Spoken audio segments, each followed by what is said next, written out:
I do remember when Mum and Dad had rehearsals at home, the two of us sitting or kneeling on the top step of the stairs, watching people come in to the house and hearing the hubbub of noise, you know, as people came in and were greeted for rehearsals, and the sort of smell of coffee and things.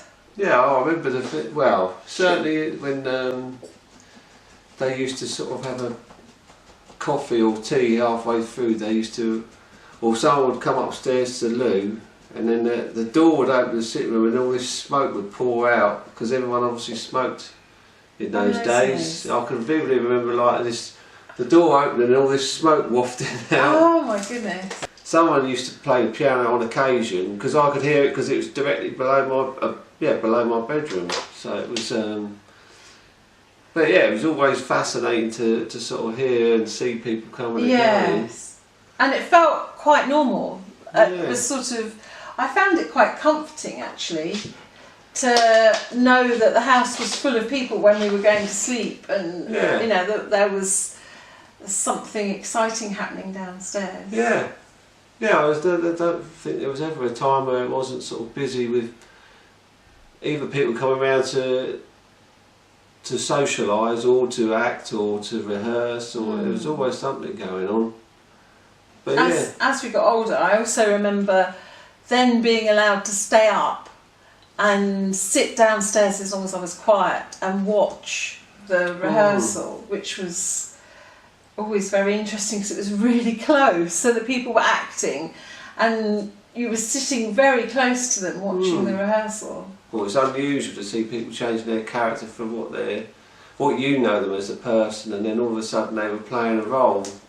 Even though they were dressed as they turned up, they were acting, and it was quite fascinating how people could sort of portray that character for however many minutes it was. And you were saying to me earlier about that you did lighting. Somehow I sort of missed the fact that you did that. I don't know. Because my brother, I didn't pay much attention to what my brother was doing. I never set any of the shows. I just was involved in helping out. So that How old were you? Do you think when you first started doing that? Were you quite young? I don't know. Maybe 13, something like that, I suppose. But I would just go down and help rig up the lights, running cables up the ladders and along the bars. But they were obviously really heavy in comparison, so I didn't do it very much single-handedly. But then in the old lighting box, I mean, although it's physically the same size now, it was just like jam-packed with all this mechanical sort of dimmer racks that got really, really hot. I've not ever really thought about it before, but how lucky are we to have been exposed to, as fairly young teenagers, I suppose, to all those things, the lighting box and building scenery and running a show and being backstage, and it all just seemed, you sort of assume that everybody had that experience. I mean, I think it was, you had sort of free run of the whole theatre during rehearsals, up to the dressing rooms or watching the stage manager or the lighting box. I mean, it was just, I think, unique. I mean, obviously handfuls of people experience it.